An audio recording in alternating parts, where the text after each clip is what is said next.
بسم اللہ الرحمن الرحیم ذالک الکتاب لا ریب فیہ ھدی للمتقین۔ کل کے سبق میں آپ حضرات سورۃ البقرہ کا خلاصہ اور ما قبل کے ساتھ ربط یہ پڑھ چکے ہیں، اور میں نے بتایا تھا کہ یا ایھا الناس اعبدوا یہ ذکر دعویٰ ہے، اولاً پہلی مرتبہ دعویٰ کو ذکر کیا گیا، اور یہاں ذالک الکتاب سے لے کر یا ایھا الناس اعبدوا ربکم تک یہ تمہید ہے، اور تمہید میں تین جماعتوں کا ذکر ہے۔ اہدنا الصراط المستقیم میں دعا تھی ثبات علی الہدایت کی، اور ذالک الکتاب لا ریب فیہ ھدی للمتقین میں اس کتاب کا ذکر ہوا کہ جس کی وجہ سے ہدایت پر آدمی پکا رہ سکتا ہے۔ اب اس کے آگے تین جماعتوں کا ذکر ہے۔ ربط یہ ہے کہ یہ وہ تین جماعتیں ہیں جو اس ہدایت نامہ اور کتاب لا ریب کی وجہ سے بنی ہیں۔ اس کتاب کی وجہ سے تین جماعتیں بن گئیں۔ ایک الذین یؤمنون بالغیب، یہ جماعت ہے، ایک پکے مومن، اور دوسرے کھلے کافر، اور تیسرے خوشامدی کافر، یہ منافق، یہ تین جماعتیں بنی۔ تو ایک بات ذہن میں رکھ لیں کہ جب بھی کوئی تحریک چلتی ہے تو ابتداءً جماعتیں دو ہوتی ہیں۔ کوئی تحریک بھی جب ابتداءً چلتی ہے تو ابتداءً جماعتیں صرف دو ہوتی ہیں، یا خالص وفادار یا خالص منکر اور انکار کرنے والے۔ کوئی تحریک جب بھی چلی، انبیاء کرام کی، ہر نبی کی تحریک کے ساتھ بھی یہی ہوا۔ آج بھی اگر کوئی تحریک چلتی ہے تو اس میں یہی ہوتا ہے ابتداءً کہ جو ساتھ ہوتے ہیں وہ بہت پکے لوگ ہوتے ہیں، اور جو دوسرے مخالف ہیں وہ بھی پکے ہوتے ہیں۔ تو ایک ماننے والوں کی جماعت اور ایک منکرین کی، منکر بھی خالص اور مومن بھی خالص، ماننے والے بھی خالص۔ جب وہ جماعت اس کا مرکز بنتا ہے اور وہ جماعت ترقی کرتی ہے تو اب ایک تیسرا گروہ پیدا ہوتا ہے خوشامدیوں کا، جو بالکل کچے قسم کے مرتاب قسم کے لوگ ہوتے ہیں، جو دونوں کے ساتھ جوڑ کی کوشش کرتے ہیں کہ ان سے بھی بات نہ بگڑے، ان سے بھی بات نہ بگڑے، اور ان سے اگر نفع حاصل کیا جا سکتا ہے تو ان سے بھی کر لیں، ان سے نفع حاصل کیا جا سکتا ہے تو ان سے بھی کر لیں۔ اس لیے اس کو کہا جاتا ہے منافق۔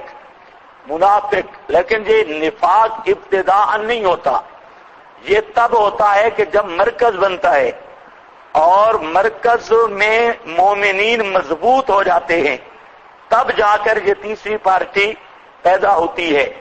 چنانچہ اسی طرح ہوا کہ آپ صلی اللہ علیہ وسلم نے 13 سال مکہ کے اندر دعوت دی، تو مکی زندگی میں کوئی منافق نہیں تھا۔ جو ماننے والے تھے وہ بالکل کھرے، اور جو منکر تھے وہ بھی بالکل کھرے، جو مد مقابل تھے وہ بھی بالکل پکے اور کھرے، ماننے والے بھی جانثار اور وفادار۔ جب آپ مدینہ میں تشریف لے گئے تو وہاں پر اب تیسری جماعت بنی، کیونکہ صحابہ کرام کا مرکز بن گیا، ایک قوت پیدا ہو گئی، اور اس قوت اور مرکزیت کی وجہ سے ایک تیسری جماعت بھی پیدا ہو گئی، عبداللہ ابن ابی کا گروہ، یہ منافقین کا گروہ وہاں پیدا ہوا۔ تو اپنی تاریخ بھی دیکھ لیں، ابتدان جب مولانا حسین علی صاحب رحمہ اللہ نے یہ دروس شروع کیے تو حضرت کے ساتھ جو لوگ تھے وہ بالکل پکے لوگ تھے، ان میں کوئی کچا پن نہیں تھا۔ حضرت شیخ القرآن رحمۃ اللہ علیہ فرماتے ہیں کہ ہم جب پڑھتے تھے تو وہاں پر جٹ قسم کے لوگ تھے، مولانا کی خدمت میں جو آتے اکثر جٹ قسم کے لوگ، زمیندار قسم کے لوگ، لیکن مسئلے میں اتنے پکے تھے کہ توبہ، مولوی بھی اتنا پکا نہیں ہوتا۔ فرماتے ہیں کہ جہاں حضروں کا ایک بزرگ تھا میر داد، اس زمانے میں حضر و چھچ کا میر داد، تو مولوی میر داد یہ حضرت کا مرید تھا، تو یہاں پر شیخ الحدیث مولانا نصیر الدین تھے غور گشتی والے، تو شیخ القرآن صاحب کہتے ہیں کہ میر داد اتنا پکا تھا کہ مولوی نصیر الدین کے پیچھے نماز نہیں پڑھتا تھا، اتنا پکا آدمی تھا۔ تو شیخ صاحب بھی بڑی تعریف کرتے ہیں، اتنا پکا تھا مولوی نصیر الدین کے پیچھے نماز نہیں پڑھتا تھا۔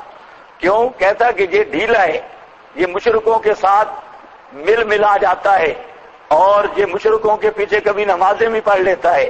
ادھر عبدالحق وغیرہ یہ جو بریلوی تھے ان کے ساتھ جنازوں میں بھی شریک ہو جاتا ہے، تو جو مشرکوں کے جنازوں میں شریک ہو یا ان کے ساتھ نمازوں میں شریک ہو تو وہ میر داد کہتا میں اس کے پیچھے میری نماز نہیں ہوتی، کیونکہ اس کا اپنا ایمان مشکوک ہے۔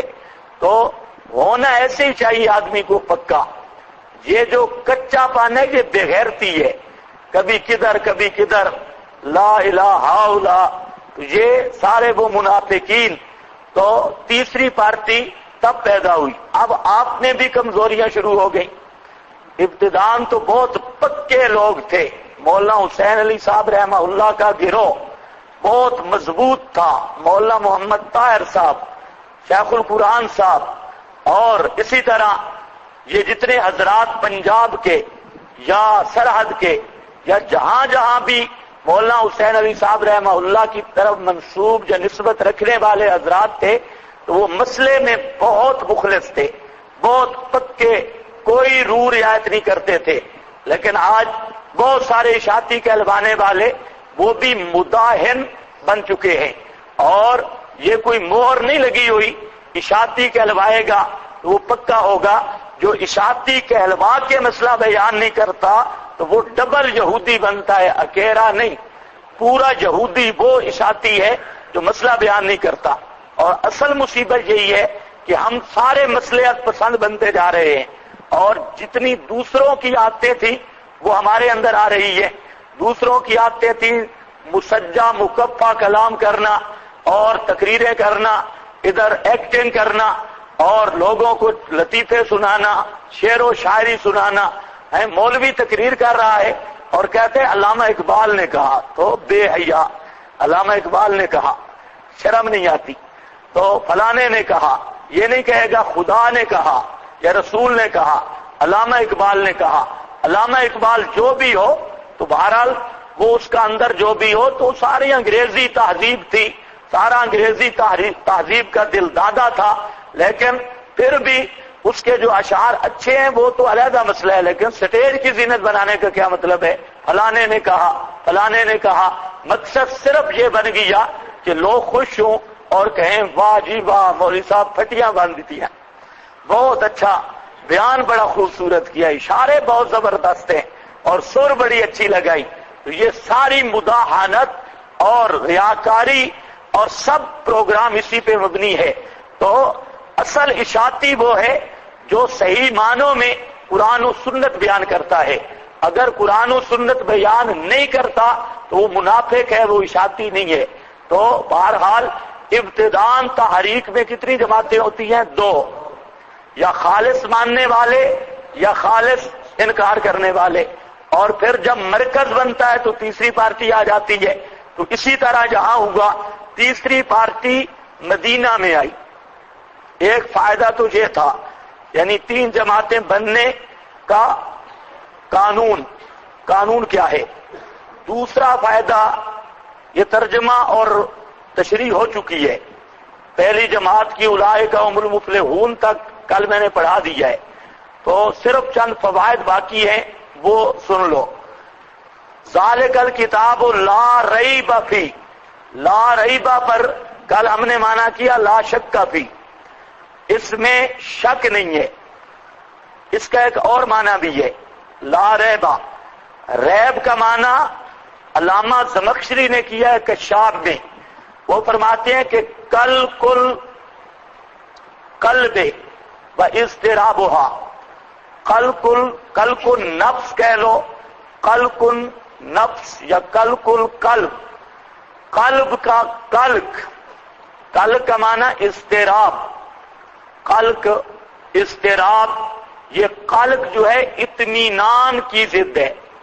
قلق کے مقابلہ میں آتا ہے اطمینان اور سکینہ، دل کا مطمئن ہونا، اس کے مقابلے میں ہے قلق النفس و اضطرابها، نفس کا مضطرب ہونا اور اس میں بے چینی ہونا۔ تو اللہ فرماتے ہیں ذالک الکتاب لا ریب فی، یہ کتاب ہے جس میں ریب نہیں کا مطلب ہے اس کتاب پڑھنے کے بعد دل میں قلق نہیں رہتا، اطمینان ہی اطمینان آتا ہے۔ دنیا کی کوئی کتاب پڑھ لو اطمینان حاصل نہیں ہوگا، اطمینان اور دل مطمئن ہوگا تو قرآن پڑھنے کے ساتھ۔ تو قلق النفس، یہ بہت اچھا معنی کیا ہے علامہ زمخشری نے۔ کل جو آپ سوال جواب کر رہے تھے وہ بھی سارے اس معنی پہ ختم ہو گئے۔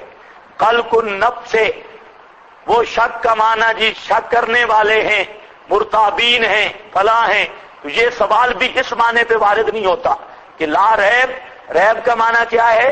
قلق النفس و اضطرابها، نفس کا بے چینی اور اس کا اضطراب، یہ تو اس کے مد مقابل ہے اطمینان۔ جب قلق نفس نہیں تو اطمینان نفس ہے، اس کی تائید موجود ہے الا بذکر اللہ تطمئن القلوب، الا بذکر اللہ نکال لو، الا بذکر اللہ تطمئن القلوب، خبردار اللہ کے ذکر سے دل مطمئن ہوتے ہیں۔ کیا مطلب ہے؟ انا نحن نزلنا الذکر، اصل ذکر مطلق قرآن ہے اور قرآن سے ہی دل مطمئن ہوتے ہیں۔ تو اس معنی میں ہے ذالک الکتاب لا ریب فیہ۔ ہاں بھائی اب تو نکالو الا بذکر اللہ تطمئن القلوب۔ ایک آدمی اونچا بتائے بھائی 382۔ ہاں ذرا اونچا بولا کہ شرم آتی ہے۔ ہاں 382 بھائی، جس کی آواز اونچی ہے ذرا اونچا بول کے بتایا کرے۔ 382 الا بذکر اللہ۔ اس طرح اگر آپ نے تلاش کیا تو پھر تو ایک آیت پہ گھنٹہ لگے گا۔ آیت نمبر 28 الا بذکر اللہ تطمئن القلوب۔ اب آپ سمجھ لیں، لوگ سمجھتے ہیں ذکر اللہ سے مراد ہے الہو، یہ اس سے تو سارا اضطراب ہی اضطراب ہے، پورا محلہ بھی اس سے تو مضطرب ہو جاتا ہے۔ دل کیا مطمئن ہوگا؟ دل مطمئن ہوتا ہے قرآن سے۔ ذالک الکتاب لا ریب فیہ، اس میں قلق نفس نہیں، اضطراب نہیں۔ کیا مطلب؟ جب قلق نہیں تو اطمینان ہے، جب اضطراب نہیں تو سکینہ ہے۔ تو دل کا اطمینان قرآن کے ساتھ ہے، اور دل میں جو سکون آتا ہے وہ قرآن مقدس کے ساتھ آتا ہے۔ دنیا کی کسی کتاب پر دل مطمئن نہیں ہوتا۔ اب اسی پر کئی عنوان بن سکتے ہیں۔ دنیا کی کوئی کتاب دیکھو، وہ ایک مقام آپ پڑھیں گے، اب جب آگے چلیں گے تو پچھلا مذہب ہی ختم ہو جائے گا۔ آگے جب چلیں گے پچھلا مذہب، کوئی کتاب لے لو، مولا سرفراز صاحب کی لے لو، تسکین الصدور لے لو، تسکین الصدور 32 صفات مولا لکھتے ہیں کہ روح جسم کے اندر واپس آ جاتی ہے۔ ہر کافر کی، ہر مشرک کی روح جسم کے اندر ہے۔ تعاد روح، یہ 32 صفحات پہ تسکین الصدور کے پہلے یہ لکھے ہیں، اور دعویٰ بھی کیا ہے باب اعادہ روح کا جسم کے اندر واپس آنا، یہ باب ہے، پہلا باب ہے، اور کہتے ہیں میں براہین ذکر کر رہا ہوں۔ اب وہ 32 صفحات لکھتے، روایت ایک ہی لکھی ہے 32 صفحات پر، شاید تم سمجھو کہ کوئی بڑے دلائل لکھے ہیں، لیکن اس روایت کو رسا ڈال کر کھینچا ہے، کبھی ادھر کبھی ادھر کبھی ادھر، چونکے چنانچے گویا اگر مگر تھے، بہرحال 32 صفحے لکھے۔ 32 صفحہ لکھنے کے بعد اب جو 32 صفحے پڑھے گا اس کا ذہن بنے گا کہ روح جسم کے اندر لوٹتی ہے، یہ نظریہ اہل سنت کا۔ لیکن جب 33 صفحے پہ جائے گا وہاں پر مولانا نے لکھا ہے کہ روح جسم کے اندر تو نہیں، بہرحال جسم اور کفن کے درمیان میں ہوتی ہے، جسم اور کفن کے درمیان۔ اب یہ مضمون چل پڑا، اس پر بھی روایتیں آنے لگی، تو اس پر بھی کوئی ایک ہی روایت ملی ہے، اس میں بھی تعریف کی اور ہے وہ بھی ضعیف۔ بہرحال آگے چل کے پھر کچھ دیر چلنے کے بعد مولانا لکھتے ہیں کہ روح جو ہوتی ہے نا وہ جسم کے نصف اعلیٰ میں آتی ہے، صرف ناف تک آتی ہے۔ اب پہلے روح جسم میں ہے، پھر جسم اور کفن کے درمیان میں ہے، اور پھر نصف اعلیٰ دنی تک، ناف تک روح آتی ہے، نیچے پتلی پابندی ہے، نیچے نہیں آتی۔ آگے چلا، آگے چلتے چلتے یہ ہے تسکین الصدور، دلوں کی تسکین۔ یہ تسکین ہے، تو ہم کہتے ہیں اس سے تسکین حاصل نہیں ہوگی، تسکین ہے تو قرآن میں ہے، یہ اصل تسکین الصدور ہے قرآن پاک، اور یہ ہے اطمینان القلوب، جس سے دل مطمئن ہوتے ہیں۔ آگے حضرت چلتے ہیں، کہتے ہیں نصف اعلیٰ میں بھی نہیں، روح آتی ہے دل کے ایک ذرہ میں، پھر آگے چل کے جی دل کے ذرہ میں بھی نہیں، روح آتی ہے دماغ کے ایک ذرہ میں، آگے چل کے جی دماغ کے بھی نہیں، روح کا ایک تعلق ہوتا ہے۔ ماشاءاللہ، بات چلی کہاں سے تھی اور پہنچی کہاں؟ یہ تسکین الصدور نام تو رکھ دیا، دلوں کی تسکین، لیکن یہ تشویش الصدور ہے، اضطراب الصدور ہے۔ کوئی صاحب فہم اس کو پڑھے تو دل اس کا مضطرب ہوگا، اور اگر کوئی بدھو کمپنی کا اندھا مقلد پڑھے کہ چونکہ یہ آسمانی بئی کا درجہ ہے تو وہ متشابہات قرار دے کر آگے نکل جائے گا کہ یہ پہلی چیز متشابہات ہے، دوسری متشابہات، تیسری متشابہات، تو وہ متشابہات قرار دیتے ہوئے چشم پوشی کرتے ہوئے نکلے گا۔ لیکن جو فہم سلیم کے ساتھ اور صحیح معنوں میں وہاں انصاف کے ساتھ پڑھے گا، اسے پتہ چلے گا کہ مولانا ہمیں تو مطمئن کر رہے ہیں لیکن ہیں خود بھی مضطرب، خود بھی اس مسئلہ میں کلک میں ہیں اور اضطراب میں ہیں، تو ہمیں کیا مطمئن کریں گے؟ اس کے مقابلے میں قرآن دیکھو، اللہ تعالیٰ فرماتے ہیں کتاب متشابہہ، اس کتاب کو دیکھ لو، جو مسئلہ بسم اللہ کی بات سے شروع کیا ہے والناس کی سین تک وہی مسئلہ چلا ہے۔ یہ نہیں ہے کہ کوئی صفحہ اس مسئلے کے خلاف آیا ہو یا کہیں اس مسئلہ میں لچک آئی ہو۔ کتاب متشابہا، یہ کتاب ایک جیسی ہے، اول سے لے کے آخر تک جو مضمون بیان کرتی ہے وہی مضمون پہلے سے اعلیٰ معلوم ہوتا ہے، اسی مضمون کی لذت پہلے سے بڑی ہوئی معلوم ہوتی ہے۔ تو یہ ہے ذالک الکتاب لا ریب فیہ، اس میں اطمینان ہی اطمینان ہے، کل کو اضطراب کا نام و نشان بھی نہیں۔ یہ بات سمجھ گئے یا نہیں سمجھے؟ اچھا چلو، مثالیں کافی ہوتی ہے۔ ذالک الکتاب لا ریب فیہ، ایک معنی ابو سعود نے کیا ہے۔ ابو سعود بڑا مفسر ہے حنفی، وہ کہتے ہیں الریب التہمہ، الریب، ریب کا معنی ہے تہمت، تہمت، کہ یہ قرآن مقدس ایسی کتاب ہے جو محل تہمت نہیں ہے، اس پر تہمت نہیں لگ سکتی، اس کے یہ ساری کتاب ایسی فصاحت و بلاغت اور اپنے مضامین کی سلاست کے ساتھ اس انداز میں یہ کتاب ہے کہ کسی مقام پہ تم انگلی نہیں رکھ سکتے کہ یہ مقام فصاحت و بلاغت کے خلاف ہے یا فطرت سلیمہ کے خلاف ہے یا عقائد فطریہ کے خلاف ہے یا دلیل اور دعویٰ میں مطابقت نہیں، کسی مقام پہ تم انگلی کا اشارہ نہیں کر سکتے، اس کی کسی آیت پر نشاندہی نہیں کر سکتے کہ جو اپنے مقصود کو ادا کرنے میں اور اپنے دعویٰ کے اثبات میں اس کے اندر کمزوری ہو، اس پر کسی قسم کی تہمت نہیں آ سکتی، نہ نقص فصاحت و بلاغت میں، نہ نقص اپنے مدلول پر دلالت میں، نہ نقص اپنے مضامین کی ادائیگی میں، نہ نقص اپنے انداز کی تاثیر میں، کسی قسم کا نقص اس کتاب میں نہیں ہے اور تہمت اس کتاب میں نہیں ہے۔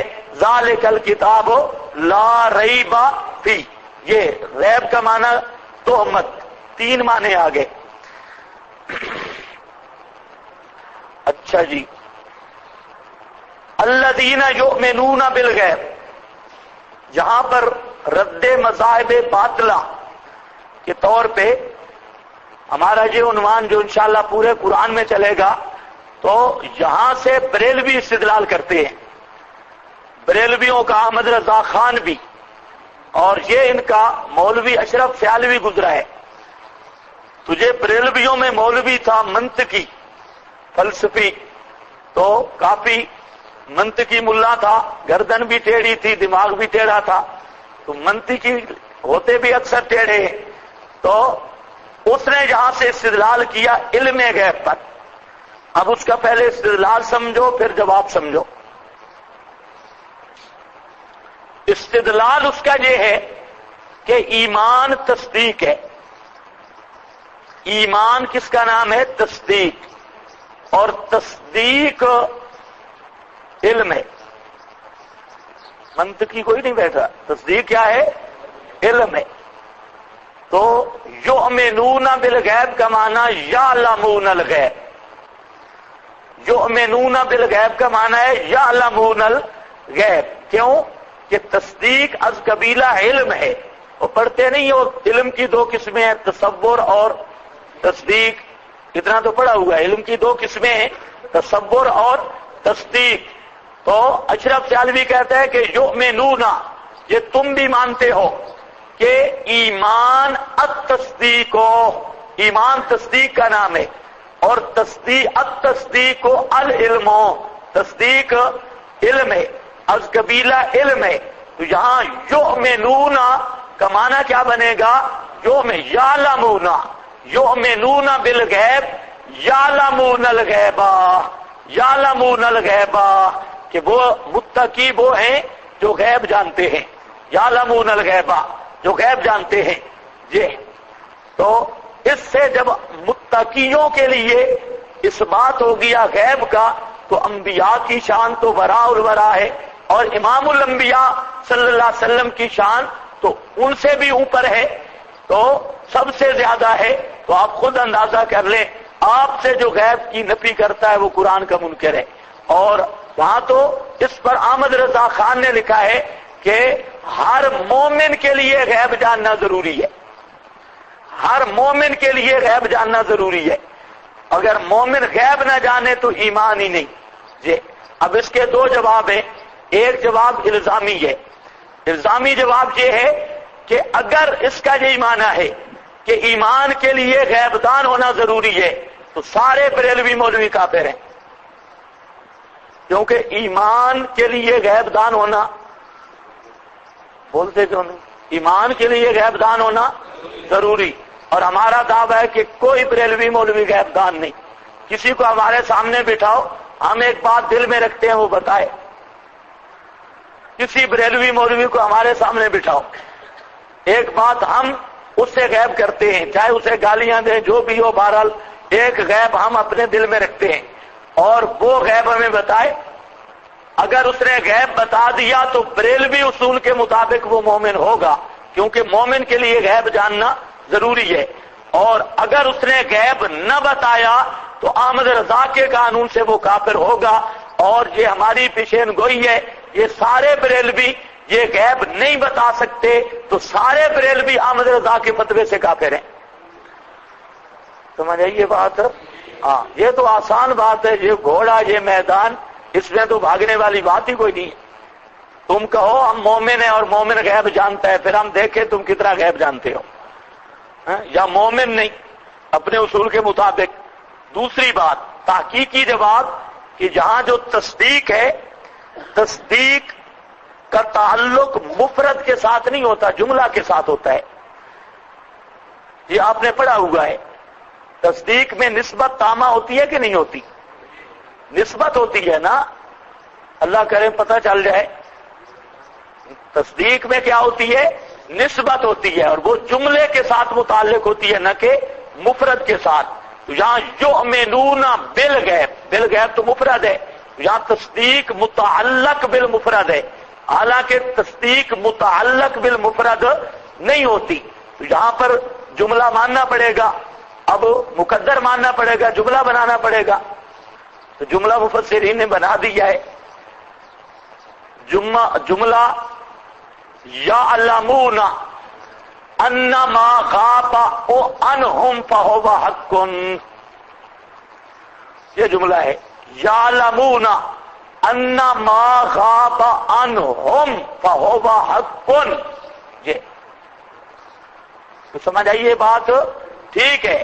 یومنون کو لیتے ہیں ہم یعلمون کے معنی میں، لیکن یعلمون کا تعلق کس کے ساتھ ہوگا؟ تصدیق ہے تو جملہ کے ساتھ ہوگا، اور پورا جملہ کیا ہے؟ یعلمون،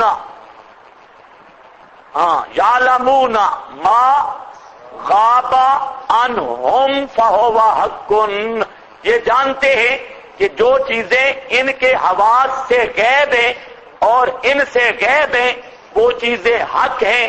جنت ان سے غائب ہے، حق ہے۔ جہنم ان سے غائب ہے، حق ہے۔ عذاب قبر ان سے غائب ہے، حق ہے۔ میزان پل صراط ان سے غائب ہے، حق ہے۔ تو جتنی چیزیں بھی ان سے غائب ہیں ان چیزوں کے بارے میں جانتے ہیں کہ وہ ثابت ہیں اور وہ چیزیں حق ہیں۔ اب بات سمجھے ہو؟ تو پورا جملہ یہ ہے، تو یہ مطلب ہے غیب جاننے کا کہ جتنی غیبی چیزوں کی اطلاع ملی ہے ان چیزوں کا وجود ہے۔ اور یہ پتہ کیسے چلا؟ اطلاع رسول سے۔ ایک تو یہ بات ختم ہو گئی۔ دوسرا یہاں پر ایک بات سمجھو کہ غیب کی دو قسمیں ہیں، ایک ہے غیب اضافی اور ایک ہے غیب حقیقی۔ غیب اضافی اور غیب حقیقی۔ غیب حقیقی تو وہ ہے کہ علم کی اضافت غیب کی طرف ہو، علم الغیب، عالم الغیب، علم کی اضافت غیب کی طرف ہو، وہاں غیب حقیقی ہوتا ہے اور اسی کو علم الغیب کہتے ہیں، اور وہی مختص باللہ ہے، اللہ تعالیٰ کے ساتھ مختص ہے، اور اسی سے مخلوق سے اسی کی نفی کی گئی ہے۔ قُلْ لَا يَعْلَمُ مَنْ فِي السَّمَاوَاتِ وَالْأَرْضِ الْغَيْبَ إِلَّا اللَّهُ، وہاں جا کر انشاءاللہ باتیں آئیں گی مسئلہ علم غیب میں۔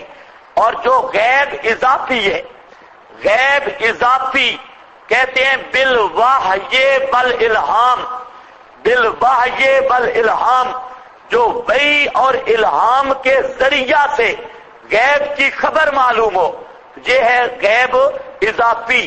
تو وحی اور الہام یہ سبب ہے، اور اس سبب سے جو علم حاصل ہوتا ہے وہ غیب اضافی ہے، اور جو غیب اضافی ہے یہ مخلوق کے لیے جائز ہے، وحی کے ذریعے، الہام کے ذریعے، القاء کے ذریعے اور بسا دوسرے اسباب کے ذریعے یہ غیب جو ہے یہ مخلوق کے لیے جائز ہے، جس کو ہم اپنی بولی میں اطلاع غیب سے تعبیر کرتے ہیں، انباء غیب سے تعبیر کرتے ہیں، اخبار غیب سے تعبیر کرتے ہیں، غیبی خبروں سے تعبیر کرتے ہیں۔ جیسے قرآن میں ہے ذالک من انباء الغیب نوحیہ الیک، یہ غیب کی خبریں ہیں جو ہم آپ کی طرف بیان کر رہے ہیں۔ تو خلاصہ کلام کیا نکلا؟ غیب کی دو قسمیں ہیں، غیب حقیقی اور غیب اضافی۔ غیب حقیقی ما فوق الاسباب اور غیب اضافی تحت الاسباب، یعنی بسبب وحی کے، بسبب الہام کے، بسبب القاء کے جو غیبی خبر معلوم ہو تو اسے اس کا نام علم الغیب نہیں، اس کا نام اطلاع اخبار غیبیہ ہیں، انباء الغیب ہے، تو یہ غیب اضافی یہ مخلوق کے لیے جائز ہے۔ تو یہاں پر اگر آپ غیب سے مراد، بلکہ تمام مفسرین نے یہاں الغیب سے مراد غیب اضافی لیا ہے، الغیب و غیبان، اور جہاں پر کیا ہے غیب اضافی، اور مطلب کیا ہے کہ وحی کے ذریعے جن غیبوں کی اطلاع ملی ہے ان غیبوں کے بارے میں یہ جانتے ہیں کہ ان کا وجود حق ہے۔ وحی کے ذریعے جن غیبوں کی اطلاع ملی، بھائی سمجھ رہے ہو کہ نہیں؟ جہنم غیب تھی کہ نہیں؟ جنت، امور آخرت، بلکہ خود رسالت غیب تھی کہ نہیں؟ یہ بھی آپ کو نہیں پتا۔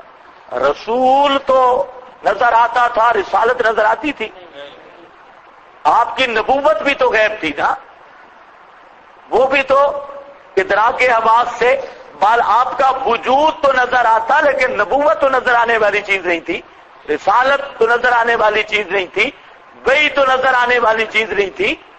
تو یہ وحی بھی خود غیب ہے، رسالت و نبوت بھی خود غیب ہے، اور بھی جتنے مؤمن بھی چیزیں ہیں وہ ساری کی ساری غیب ہے۔ یہ بات ختم ہو گئی۔ اچھا جی، اس کے بعد وَمِمَّا رَزَقْنَاهُمْ يُنْفِقُونَ، یہاں پر مفتی نعیم الدین مراد آبادی، بریلویوں کا پہلا مفسر، بریلویوں کی پہلی تفسیر، پہلا ترجمہ کنز الایمان ہے، اور اس پر جو پہلا حاشیہ لکھا گیا تفسیر نعیم الدین، تفسیر نعیم الدین، تو یہ نعیم الدین احمد رضا خان کے شاگردوں میں سے ہے۔ پتہ نہیں یہ شاگرد بنا کیسے، میں ویسے حیران ہوں۔ احمد رضا خان نے پوری زندگی پڑھایا تو کوئی نہیں، شاگرد کیسے بن گیا؟ تو میرا خیال ہے آج کل جیسے شاگرد بنتے ہیں۔ ہاں، مجھے یہ کہتا ہے کہ میں گھمن صاحب کا شاگرد ہوں، میں نے کہا اس الو سے نامیر کبھی نہیں پڑھائی، تو کس کا شاگرد ہے؟ پڑھائی اسے نامیر بھی کبھی، بلکہ آتی بھی نہیں، پڑھانا تو دور کی بات، نامیر تک نہیں پڑھائی، تو کس بات کا شاگرد ہے؟ کہتے ہیں میں اس کی کیسیں سنتا رہتا ہوں۔ ماشاءاللہ، یہ تو اب شاگردی بھی مصیبت میں پڑ گئی، کیسے سنتا رہتا ہوں تب میں شاگرد ہوں۔ تو احمد رضا خان نے پڑھایا نہیں۔ یہ جتنے ہوتے ہیں نا بد باطن قسم کے لوگ، اللہ ان سے فیض عام نہیں کرتا، ان کا فیض عام نہیں، فیض ہوتے ہی نہیں، بےبدال فابلہا ہوتا ہے، تو فیض تو یہاں ہے ہی نہیں، لیکن ان کا جو ایک اصل فیض کا مقام ہے اللہ ان کو نہیں دیتا، یہ قدرتی بات ہے۔ یہ ان کا کام صرف ہوتا ہے بک بک بک بک بک کرنا۔ احمد رضا کی تصانیف آپ دیکھیں تو جتنا لفظ کتا احمد رضا کی کتابوں میں ملے گا، توبہ، ہر جگہ پہ میں نے پچھلے دنوں کٹھے کی یہ لفظ کتا 500 دفعہ، میں نے 500 مرتبہ احمد رضا نے کتے کا ذکر کیا ہے اپنی کتابوں میں۔ معلوم ہوتا ہے منہ کے ساتھ باندھا ہوا تھا، کتا کتا کتا کتا کتا، جگہ جگہ پہ کتا، بہت محبت تھی، اور اصل میں یہ محبت ہونی بھی چاہیے۔ کہتے ہیں کہ میں جب 19-20 سال کی عمر میں مار ہرا شریف گیا پیر صاحب کو بیعت ہونے، تو پیر صاحب نے پہلا مطالبہ، ایک تو جاتے ہی پیر صاحب نے مجھے خلافت دے دی، مارو سخی پیر، جاتے ہی خلافت مل گئی۔ معلوم ہوتا ہے تربیت کا موقع ہی نہیں ملا۔ پیر کا مطلب ہوتا ہے تربیت کرنا، وہ تربیت کرے، تزکیہ نفس کرے، کچھ چیزیں اس کو، اس کے اخلاق درست کرے، لیکن احمد رضا کو پہلی ملاقات میں خلافت مل گئی تو ادھر سے بھی چھٹی ہے، تزکیہ نہیں۔ اور پیر صاحب نے مطالبہ کیا کہ 2 اچھی نسل کے کتے لے آؤ۔ ماشاءاللہ حضرت نے بڑے تلاش کیے اچھی نسل کے کتے، اور جب پیر صاحب کی طرف لے جا رہا تھا تو دونوں بغلوں کے اندر، ایک بغل میں ایک کتا، دوسری میں دوسرا کتا، تو حضرت کو جا کے ہدیہ پیش کیا۔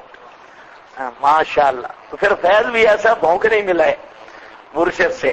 تو یہ احمد رضا خان اس نے خود لکھا ہے کہ میرے مدرسے کا حال یہ ہے، میرا ایک ناظم ہے، خادم ہے، اور طالب علم ہے کوئی نہیں، اب میں کیا کروں؟ یہ خود لکھا ہے اس نے مکتوبات میں، کسی کو خط لکھتا ہے، مکتوبات میرے پاس ہے، کہتے ہیں میرا مدرسہ جو بریلی میں ہے منظر الاسلام، اس میں نہ کوئی طالب علم ہے نہ کوئی پڑھانے والا ہے، اور مدرسے کا حالت بڑی خستہ ہے، اس میں ایک پتہ نہیں نام بھی لکھا ہے نور محمد کے، اس طرح کا کوئی آدمی، ایک آدمی ہے، اور آپ مہربانی کریں ہمارا تعاون کریں، جہاں پر تو بالکل اجاڑ بربادی ہے۔ یہ خود تجھے کہاں پڑھاتا رہا جس کا شاگرد؟ بہرحال لوگ چند ہیں صحیح، احمد رضا خان کی طرف منسوب، نعیم الدین مراد آبادی، اس کا دعویٰ ہے کہ میں اعلی حضرت کا شاگرد ہوں۔ اس نے رنگ لگائے ہیں کہ مما رزقناہم ينفقون، کہتا ہے اس سے کل ثابت ہو گیا، کل 40واں، لوگوں کے استدلال بھی سمجھو 11ویں، کیوں؟ اس میں بھی خرچ ہوتا ہے نا، اللہ پر مما رزقناہم ينفقون، متقی وہ ہیں کہ ہم نے جو انہیں رزق دیا ہے اس سے خرچ کرتے ہیں، تو 11ویں پہ خرچ نہیں ہوتا، کل پہ خرچ نہیں ہوتا، فلانے پہ خرچ نہیں ہوتا، فلانے پہ خرچ نہیں ہوتا، یہ بھی تو خرچ ہے نا، تو اسی سے ثابت ہو گیا کل شریف، 40واں شریف، تیجا شریف۔ میں نے کہا شکر ہے نور جہان کو نہیں پتا چلا، نہیں تو وہ بھی استدلال کر لیتی نعیم الدین مراد آبادی جتنا، کیونکہ یہاں پر تو نہیں ہے نا بھئی گانے پہ خرچ کر، گانے پہ خرچ نہیں ہوتا، ناچنے پہ خرچ نہیں ہوتا، یہ جو دوسرے پروگرام بے حیائی کے ان پہ خرچ نہیں ہوتا، ان طوائفوں کو پتا چلتا تو انہیں شرعی دلیل مل جاتی، نعیم الدین مراد آبادی جتنا طواف تو طوائف، یہ استدلال تو طوائف بھی کر لیتی کہ طوائف پر بھی تو خرچ ہوتا ہے، مما رزقناہم ينفقون، شکر ہے ان کو پتہ نہیں چلا۔ بہرحال یہ جہالت کی انتہا ہے، یہ تفسیر نہیں تحریف ہے، مما رزقناہم ينفقون، قرآن نے خود بتایا ہے ينفقون فی سبیل اللہ، ينفقون فی سبیل اللہ، تفسیر القرآن بالقرآن، خرچ کرتے ہیں اللہ کی راہ میں، یہ نہیں ہے کہ بے حیائی کے کاموں پر یا کنجر خانوں پر یا بدعت کی مجلسوں پر اور بدعات، رسومات اور شرک کی محافل کو چمکانے کے لیے، یہ نہیں فرمایا، بلکہ فرمایا ينفقون فی سبیل اللہ، یہ قرآن کا عنوان ہے، انفاق فی سبیل اللہ، خرچ وہ محمود ہے جو اللہ کی راہ میں ہو اور اللہ کی رضا کے لیے ہو۔ آگے انفاق کا پورا مسئلہ آ رہا ہے، مما رزقناہم ينفقون والذین یؤمنون بما انزل الیک وما انزل من قبلک وبالآخرہ، بالآخرہ پر میں نے بتا دیا، یہ مرزا گامے کا استدلال، اور اس کا میں نے جواب بھی دے دیا، وہ کہتا ہے بالنبوت الآخرہ، یہ بات میں نے بتا دی۔ آگے چلو جی، اچھا اس پر ایک اور انداز ہے لیکن وہ اس کے ساتھ چل نہیں سکتا، ایک یہ ترتیب بھی ہمارے بزرگوں کی ہے کہ یہ لفظ کتنے معنوں میں کہاں کہاں قرآن میں آیا ہے، لیکن ہماری یہ ترتیب ہے جہاں جہاں وہ لفظ آتا ہے ہم وہاں وہاں وہ معنی کرتے ہیں۔ ایک ہے کہ پہلے آیات کو جمع کیا جائے کہ مثلا لفظ کتاب یہ کتنی مرتبہ قرآن میں آیا، کہاں کہاں آیا، اس کے کیا کیا معنی ہیں۔ ایک ہے کہ جہاں ہم بیٹھے رہیں اور گھنٹہ لگائیں، اور ایک ہے کہ جہاں جہاں کتاب کا وہ لفظ آئے گا مختلف معانی والا تو ہم وہاں وہاں بیان کرتے جائیں گے کہ جہاں کتاب کا یہ معنی ہے، مثلا جہاں جو کتاب کا معنی ہے المجموع المؤلف، ذالک الکتاب المجموع المؤلف، مراد قرآن ہے، الکتاب سے مرادی معنی۔ اسی طرح کہیں کتاب بھی معنی فرضیت آئے گا، کتب علیکم الصیام، وہاں پر کتابت بھی معنی فرضیت ہے، اور کہیں عدت کے معنی میں ہوگا، تو اور بھی کئی معنی ہیں، متعدد معانی، لیکن ہمارے پاس چونکہ وقت کم ہے تو جب پہلے جمع کروا دیں، ہاں ساتھ ساتھ میرا خیال ہے ٹھیک ہے۔ اچھا جی، ایک اور فائدہ رہ رہا ہے، فائدہ یہ ہے کہ تقوی جو ہے متقین پر فائدہ رہ رہا ہے، تقوی جو ہے متقین، قرآن پاک میں تقوی پر بہت زور ہے، اور تقریباً 237 مقام پر قرآن نے تقوی کو ذکر کیا، 237 مقام پر تقوی کی بات ہے، اور 78 مرتبہ تو آیا اتقوا اللہ، یعنی امر کے صیغہ کے ساتھ، 78 مرتبہ صیغہ امر کے ساتھ تقوی کا استعمال ہوا۔ ویسے تقوی شرعی مراد ہے قرآن پاک میں، ایک مقام قرآن کا ایسا ہے جہاں پر تقوی لغوی مراد ہے، الا ان تتقوا تقاتن، وہ سورہ آل عمران میں، سورہ آل عمران آیت نمبر 28 نکال لو، سورہ آل عمران آیت 28 صفحہ نمبر 87، صفحہ نمبر 87، الا ان تتقوا منہم تقاتن، جی بس صرف اتنا ذہن میں رکھ رہے ہو کہ جہاں پر تقوی کا یہ لغوی معنی مراد ہے تقوی کا، باقی قرآن پاک میں شرعی معنی ہے، اور جہاں لغوی معنی بیان ہوا اور جہاں پر مستقل لمبی بات آ رہی ہے تقیہ پر، تو قاتن تقیہ پر، تو وہاں پر پوری بات آ جائے گی۔ جہاں پر تقوی تتقو سے مراد ہے لغوی تقوی، الوقایہ بچنا، لغت میں تقوی کہتے ہیں بچنے کو، الوقایہ یہ۔ اس کے بعد قرآن پاک میں تقوی کے کئی معنی ہیں، ایک تو وہی انداز ہے جو ابھی میں بتا رہا تھا، مثلا تقوی توحید کے معنی میں سورۃ الفتح آیت 26 میں ہے، سورۃ الفتح آیت نمبر 26، وہاں تقوی کا معنی تقوی توحید کے معنی میں ہے، اور اسی طرح توبہ عن المعاصی، تقوی گناہوں سے توبہ کرنے کے معنی میں سورۃ الاعراف آیت 96 میں، اور اسی طرح نمبر 3 اطاعت احکام کے معنی میں، احکام ماننے کے معنی میں تقوی کا استعمال ہوا سورۃ البقرہ، اور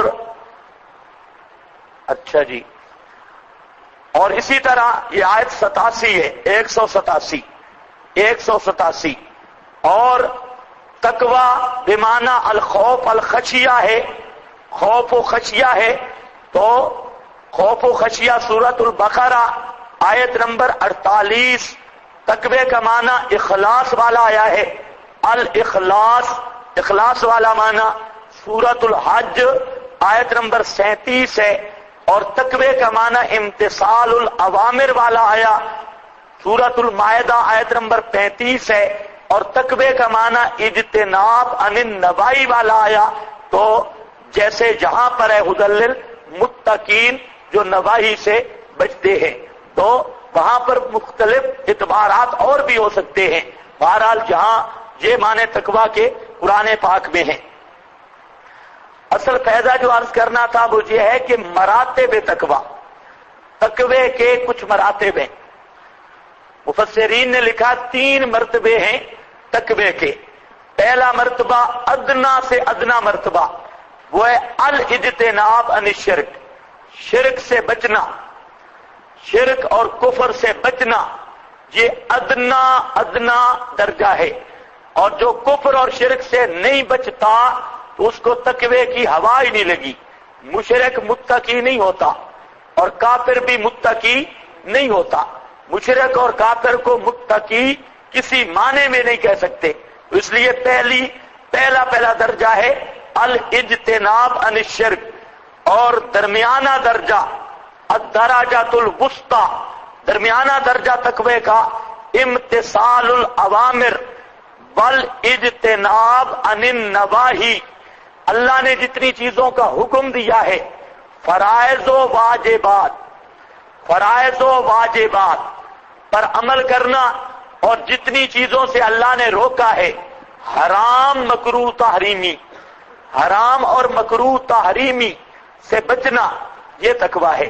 حرام کا ارتکاب بھی نہ کرے، اور مکروہ تحریمی اور حرام کا حکم ایک ہے، واجب اور فرض کا بھی تقریباً درجہ ایک ہے، تھوڑا سا فرق ہے۔ تو بہرحال یہ تقوی کا وسطی درجہ ہے، درمیانہ درجہ ہے۔ اور الدرجۃ الاعلی، سب سے اعلی جو درجہ ہے وہ ہے الاجتناب عن مشتبہات والشبہات، اجتناب مشتبہ چیزوں سے بچنا اور شبہ والی چیز سے بچنا۔ نبی پاک صلی اللہ علیہ وسلم نے فرمایا کہ ایمان محفوظ کرنے کے لیے آپ نے مثال دی ہے، ایک آدمی کی بکریاں ہیں اور وہ چراگاہ کے کنارے پہ چرتی ہیں، تو فرمایا بالکل کنارے پہ نہ لے جاؤ، کنارے پہ نہ لے جاؤ۔ جو کنارے پہ کھڑی ہے تو ہو سکتا ہے کہ اس چراگاہ میں بھی منہ ڈال دیں، تو اس لیے پیچھے پیچھے رہو، بچ کے رہو۔ آپ نے فرمایا الحلال بین والحرام بین، حلال چیزیں بھی واضح ہیں، حرام چیزیں بھی واضح ہیں، اور ان درمیان جو ہے وہ مشتبہ چیزیں ہیں۔ تو فرمایا اصل تقویٰ یہ ہے کہ آدمی ان مشتبہ چیزیں جن میں شک پڑ رہا ہے اس سے بھی بچ جائے۔ اسی حدیث کی تعبیر وہ ہے کہ ما حاک فی الاسم ما حاک فی صدرے کا، گناہ وہ ہے جو تیرے دل میں کھٹ کے، مطلب ہے تو تردد میں پڑ جائے کہ یہ جائز ہے یا نہیں، تو اب وہ مشتبہ چیز بن گئی نا۔ جب تو تردد میں بن گیا نا، الاسم ما حاک فی صدرے کا، یہ زاد الطالبین والے بھی پڑھے ہوئے، وہاں پر بھی ہے کہ گناہ وہ ہے جو تیرے دل میں کھٹ کے، تو اب تیرے دل میں کھٹ کے مطلب ہے کہ اس کی کوئی وضاحت، حکم واضح نہیں ہو رہا کہ یہ چیز جائز ہے یا نہیں، یہ چیز جائز ہے یا نہیں، حکم کوئی منصوص واضح نہیں ہو رہا، شک پڑ رہا ہے۔ تو شک والی چیز کیا ہے؟ مشتبہ۔ اب اس سے بھی بچنا چاہیے، اس ما حاک فی صدرے کا کے پیچھے لگنا یہ بھی اپنے آپ کو گناہ کے اندر ڈالنا ہے۔ تو اصل تقویٰ یہ ہے کہ آدمی جو مشتبہ چیزیں ہیں ان سے بھی بچ جائے۔ یہ جب مضاربات کا مسئلہ چلا تھا تو ہم نے علماء کرام کو یہ بات کی کہ یہ حدیثوں میں جو آتا ہے الحلال بین والحرام بین، اور یہ مضاربت جو ہے اگر حرام نہیں تو کم از کم یہ مشتبہ ہے، کم از کم درجہ اس کا یہ ہے کہ یہ مشتبہ چیز ہے، تو کم از کم عالم کو تو بچنا چاہیے نا۔ یہ تقویٰ تو اسی میں ہے۔ تو اس وقت توبہ اتنے دلائل دیتے تھے نا، اتنے دلائل دیتے کہ یہ بالکل حلال طیب کاروبار فلاں فلاں۔ اب اگر ان کے پاس جاؤ تو اب ان کی کلمیں الٹی چلتی ہے۔ اب تو کئی، مجھے ایک ملا ہے بڑا بزرگ، تو وہ بڑا اس میں ملوث رہا، بال میں ہے بھی بڑا مفتی، تو مجھے ملا تو میں نے کہا سناؤ، اس وقت تو نہیں مانتے تھے، اب سناؤ کیسا حال ہے؟ تو کہتا ہے جی خدا کی قسم نرا سود ہے، خدا کی، یہ مفتی ہے۔ میں نے کہا اب یہ لوگوں کو بتاتے ہو نرا سود ہے، اس کا مطلب ہے تم سود خور ہو نا؟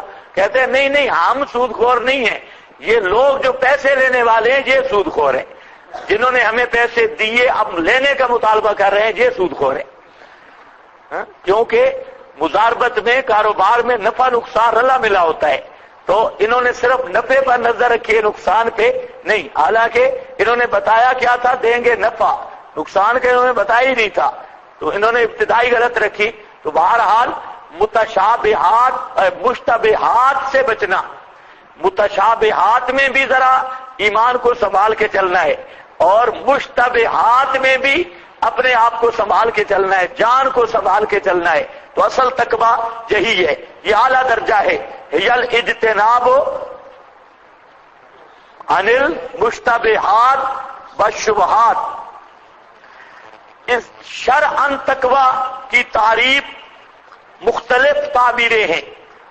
حضرت عمر بن عبدالعزیز یہ کہتے ہیں کہ التقویٰ ترک ما حرم اللہ واداء ما افترض اللہ۔ التقویٰ تقویٰ کہتے ہیں ترک ما حرم اللہ، اس چیز کو چھوڑ دینا جس کو اللہ نے حرام کیا، وَأَدَاءُ مَا افترض اللہ، اور اس چیز کو ادا کرنا جس کو اللہ نے فرض کیا، یہ تقویٰ ہے، یہ تو ضروری ہے۔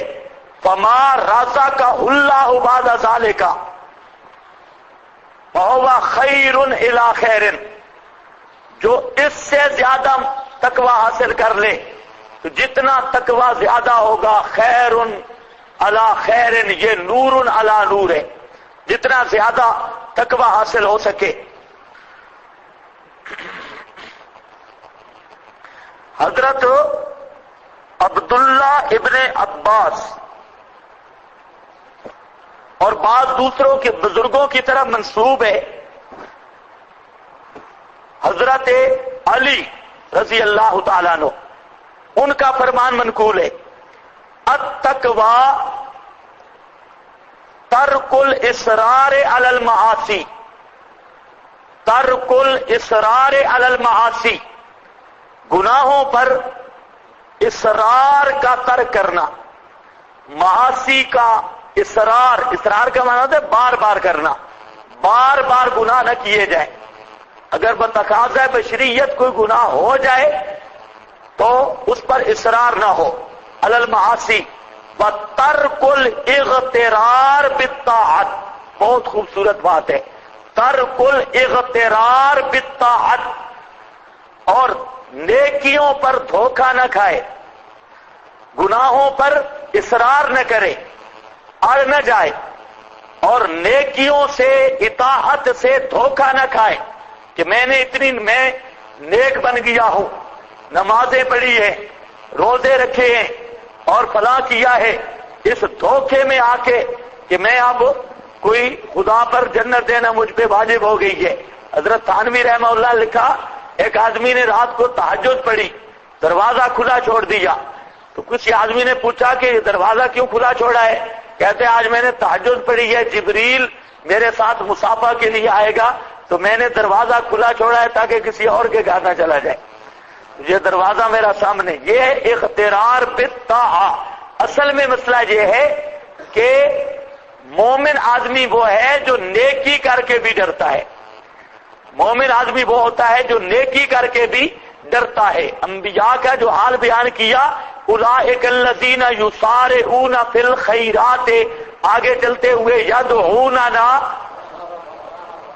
رغبا ورہبا، یدعوننا سب سے بڑی نیکی تھی، اللہ سے مانگنا سب سے بڑی عبادت، لیکن عبادت بھی کرتے تھے رہبا، ڈرتے، امید بھی رکھتے تھے، ڈرتے بھی تھے۔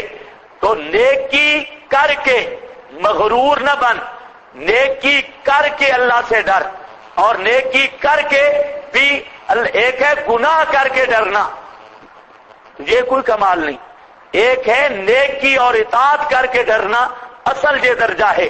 تو تقویٰ اسی کا نام ہے کہ گناہوں پر اڑ نہیں اور نیکی پر نہ ڈرنا ہو، نیکی کر کے ڈر جا کہ اللہ تعالیٰ سے ڈر ڈر کے دعائیں کر کے اللہ قبول کر لے، یہ مطلب ہے۔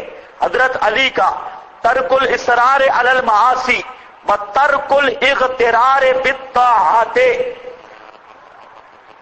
اور تعبیر کی ہے حضرت حسن بن علی نے، قال الحسن، لیکن یہ حسن ابن علی، حضرت علی کا بیٹا حسن۔ عام طور پہ تفسیروں میں جو حسن ہوتا ہے قال الحسن، تو وہ حسن بصری مراد ہوتا ہے، حسن بصری جو مفسر ہے تابعی، لیکن جہاں مراد کیا ہے حسن بن علی۔ حضرت حسن فرماتے ہیں التقویٰ اللہ تختار علی اللہ احدا، یہ تعبیر بھی خوبصورت ہے، اللہ تختار علی اللہ احدا، کسی کو خدا کے مقابلہ میں ترجیح مت دے، کسی کو خدا کے مقابلہ میں ترجیح مت دے۔ وَتَعْلَمْ أَنَّ الْأُمُورَ كُلَّهَا بِيَدِ اللَّهِ، اور اس کا یقین رکھ کہ سارے امور اللہ کے ہاتھ میں ہیں، سارے امور اللہ کے ہاتھ میں ہیں۔ اللہ کے مقابل کسی کو ترجیح نہ دے۔ اگر آپ غور کریں تو آج کل اللہ کو پوچھتے ہی کوئی نہیں ہے۔ اگر آپ غور کریں تو آج کل اللہ کو کوئی نہیں پوچھتا، برادری کو لوگ پوچھتا ہے، رشتہ داروں کو لوگ پوچھتا ہے، کبھی نہیں سوچا کہ اللہ ناراض ہو جائے گا۔ برادری کے بارے میں سوچ ہے کہ برادری ناراض نہ ہو، رشتہ دار ناراض نہ ہو، ابا ناراض نہ ہو، امی ناراض نہ ہو، بھائی ناراض نہ ہو، دوست ناراض نہ ہو، کبھی نہیں سوچا کہ اللہ ناراض نہ ہو۔ اس لیے فرماتے ہیں کہ تقویٰ اس چیز کا نام ہے کہ جہاں خدا کا معاملہ آ جائے تو خدا کے معاملے پر کسی کو ترجیح نہ دے، وہاں پر اڑ جا مر جا۔ جہاں تیری برادری ہو، کوئی سارا خاندان ہو، ایک طرف اللہ کا حکم ہے، مقابلہ میں سارا جہان ہے، سارے جہان کو پیچھے کر دے، اللہ کے حکم کو آگے کر دے، تو یہ ہے تقویٰ۔ جہاں پر پتہ چلتا ہے ہم نے تو اپنی مرضی کا دین لیا ہوا ہے۔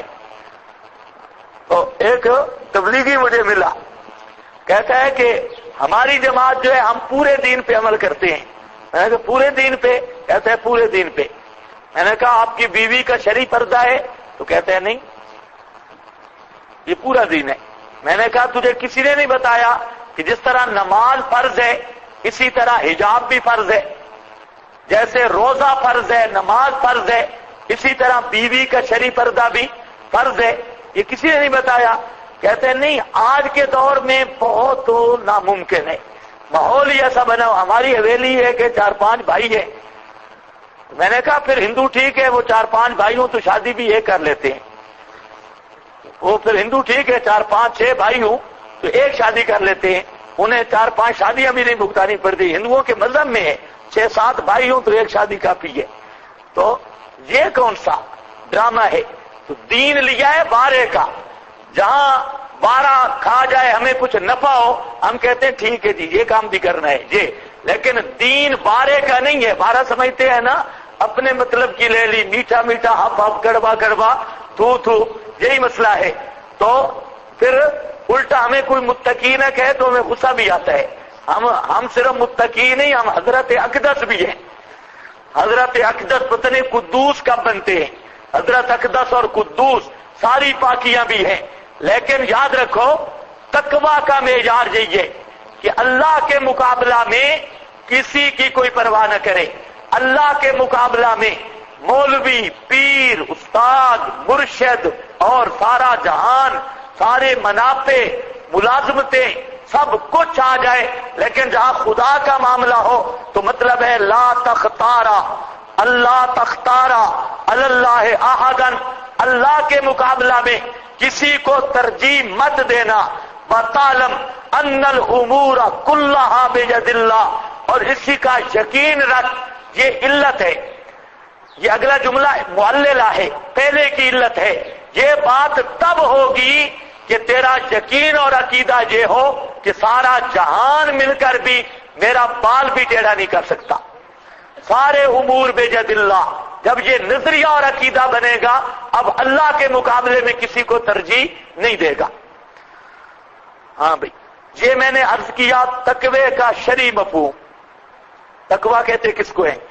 اب ایک اور مسئلہ ہے طرق کے تقوی۔ تقوی آتا کیسے ہے؟ تقوی کے طرق اور راستے کیا ہیں؟ طرق کے تقوی،